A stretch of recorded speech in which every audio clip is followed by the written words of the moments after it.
ಇನ್ನು ಜಗತ್ತಿನ ಅತಿ ದೊಡ್ಡ ಧಾರ್ಮಿಕ ಉತ್ಸವ ಮಹಾಕುಂಭಮೇಳಕ್ಕೆ ನಿಮಗೆಲ್ಲ ಗೊತ್ತೇ ಇದೆ, ಸೋಮವಾರ ಅದ್ಧೂರಿ ಚಾಲನೆ ಸಿಕ್ಕಿದೆ. ಎರಡನೇ ದಿನವಾದ ನಿನ್ನೆ ಸಂಕ್ರಾಂತಿ ದಿನ ಕುಂಭಮೇಳದಲ್ಲಿ 2.5 ಕೋಟಿಗೂ ಅಧಿಕ ಭಕ್ತರು ಅಮೃತ ಸ್ನಾನವನ್ನು ಮಾಡಿದ್ದಾರೆ. ಇನ್ನೇನು ಸಾಗರೋಪಾದಿಯಲ್ಲಿ ಜನರು ಹರಿದು ಬರ್ತಾ ಇದ್ದು, ಇವತ್ತು 1 ಕೋಟಿಗೂ ಕೂಡ ಅಧಿಕ ಮಂದಿ ಪುಣ್ಯ ಸ್ನಾನ ಮಾಡುವಂತಹ ಸಾಧ್ಯತೆಗಳಿದೆ. ಈ ಬಗ್ಗೆ ನಮ್ಮ ಪ್ರತಿನಿಧಿ ಶಬೀರ್ ನೀಡಿರತಕ್ಕಂಥ ಒಂದು ವರದಿ ಇದೆ, ನೋಡೋಣ. ಮಹಾಕುಂಭ ಮೇಳಕ್ಕೆ ಇವತ್ತು 3ನೇ ದಿನ. ಲಕ್ಷೋಪಾದಿ ಸಂಖ್ಯೆಯಲ್ಲಿ ಪ್ರಯಾಗ್ರಾಜ್ಗೆ ಜನರು ಬಂದು ತ್ರಿವೇಣಿ ಸಂಗಮದಲ್ಲಿ ಪುಣ್ಯ ಸ್ನಾನವನ್ನು ಮಾಡ್ತಾ ಇದ್ದಾರೆ. ನಾವು ಇವತ್ತು ತ್ರಿವೇಣಿ ಸಂಗಮದ ಮುಂಭಾಗದಲ್ಲಿದ್ದೀವಿ. ನೀವು ಇಲ್ಲಿ ದೃಶ್ಯಗಳಲ್ಲಿ ಗಮನಿಸಬಹುದು ಯಾವ ರೀತಿಯಾಗಿ ಜನರು ಪುಣ್ಯ ಸ್ನಾನದಲ್ಲಿ ಭಾಗಿಯಾಗ್ತಾ ಇದ್ದಾರೆ ಅನ್ನುವಂಥದ್ದನ್ನ ಗಮನಿಸ್ತಾ ಹೋಗ್ಬೋದು. ಕಳೆದ 2 ದಿನಗಳಿಂದಲೂ ಕೂಡ ಬೇರೆ ಬೇರೆ ರೀತಿಯಾದಂಥ ವಿವಿಧ ಸ್ನಾನಗಳಿತ್ತು. ಮೊದಲನೇ ದಿನ ಶಾಹಿ ಸ್ನಾನ ಇತ್ತು, 2ನೇ ದಿನ ಮಕರ ಸಂಕ್ರಾಂತಿಯ ಹಿನ್ನೆಲೆಯಲ್ಲಿ ಅಮೃತ ಸ್ನಾನವನ್ನು ಮಾಡಲಾಗಿತ್ತು. ಇವತ್ತು 3ನೇ ದಿನ ಆಗಿರುವಂಥ ಹಿನ್ನೆಲೆಯಲ್ಲೂ ಕೂಡ ದೇಶದ ಬೇರೆ ಬೇರೆ ಭಾಗಗಳಿಂದ ಜನರು ಕೂಡ ಬರ್ತಾ ಇರುವಂಥದ್ದು ಮುಂದುವರೆದಿದೆ. ಜನಸಂಖ್ಯೆಯಲ್ಲಿ ಎಲ್ಲೂ ಕೂಡ ಇಳಿಮುಖ ಆದಂತೆ ಕಾಣಿಸ್ತಾ ಇಲ್ಲ. ಇನ್ನೂ ಕೂಡ ಲಕ್ಷಗಳಲ್ಲಿ ಜನ ಪ್ರಯಾಗ್ರಾಜನ್ನು ತಲುಪ್ತಾ ಇರುವಂಥದ್ದು, ತ್ರಿವೇಣಿ ಸಂಗಮದಲ್ಲಿ ಮಿಂದೆದ್ದು ತಮ್ಮ ಪಾಪಗಳನ್ನು ಕಳೆದುಕೊಳ್ಳುವಂತಹ ಪ್ರಯತ್ನವನ್ನು ಮಾಡ್ತಿದ್ದಾರೆ. ಆ ನಿಟ್ಟಿನಲ್ಲಿ ಸಾಕಷ್ಟು ನಂಬಿಕೆಗಳಿರುವಂಥದ್ದು. ಗಂಗಾ, ಯಮುನಾ, ಸರಸ್ವತಿ ನದಿಗಳು ಇಲ್ಲಿ ಸಂಗಮ ಆಗುವಂಥದ್ದು. ಹೀಗಾಗಿ ಇಲ್ಲಿ ಪವಿತ್ರ ದಿನಗಳ ಸಮಯದಲ್ಲಿ ಸ್ನಾನವನ್ನು ಮಾಡಿದರೆ ಎಲ್ಲ ಪಾಪಗಳು ಕೂಡ ಮುಕ್ತ ಆಗುತ್ತೆ ಅನ್ನುವಂಥದ್ದು ಜನರ ನಂಬಿಕೆ.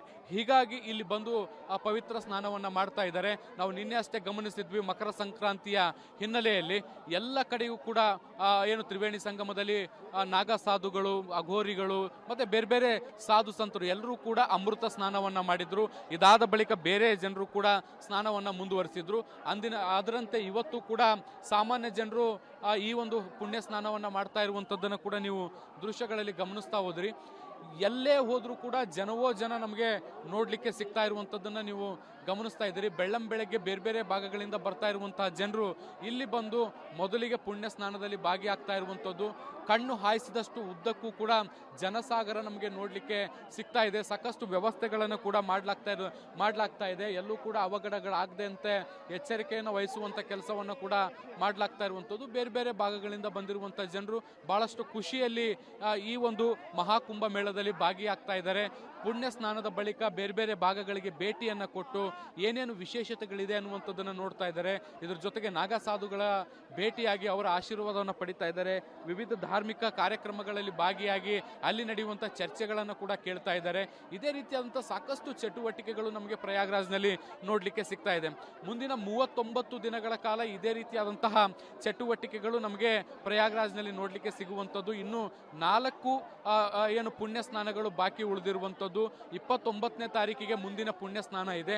ಆವತ್ತು ಕೂಡ ಇದೇ ರೀತಿಯಾದಂಥ ದೊಡ್ಡ ಕ್ರೌಡ್ ನಮಗೆ ತ್ರಿವೇಣಿ ಸಂಗಮದಲ್ಲಿ ನೋಡಲಿಕ್ಕೆ ಸಿಗುತ್ತೆ.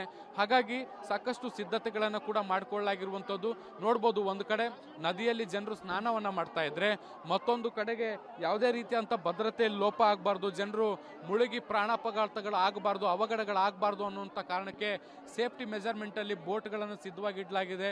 ಬೇರೆ ಬೇರೆ ಭಾಗಗಳಲ್ಲಿ ಬೋಟ್ಗಳು ಕೂಡ ಓಡಾಡ್ತಾ ಇರುವಂಥದ್ದನ್ನು ನೀವು ಗಮನಿಸ್ತಾ ಇದ್ದೀರಿ. ಎಲ್ಲವೂ ಕೂಡ ಮುನ್ನೆಚ್ಚರಿಕೆಯ ಭಾಗವಾಗಿ ಈ ರೀತಿಯಾದಂಥ ಚಟುವಟಿಕೆಗಳನ್ನ ಮಾಡ್ತಾ ಇದ್ದಾರೆ. ಒಂದು ಕಡೆ ಫಾಗ್ ಇದೆ, ಚಳಿ ಇದೆ, ಅವೆಲ್ಲವನ್ನ ಕೂಡ ಮೆಟ್ಟಿ ಜನರು ಎಲ್ಲರೂ ಕೂಡ ಬಂದು ಇಲ್ಲಿ ಪುಣ್ಯ ಸ್ನಾನದಲ್ಲಿ ಭಾಗಿಯಾಗ್ತಾ ಇರುವಂಥದ್ದು ಸಾಕಷ್ಟು ವಿಶೇಷ. ಮಹಾಕುಂಭ ಮೇಳ ಅಂದರೆ 144 ವರ್ಷಗಳಿಗೆ ಒಮ್ಮೆ ಬರುವಂಥದ್ದು.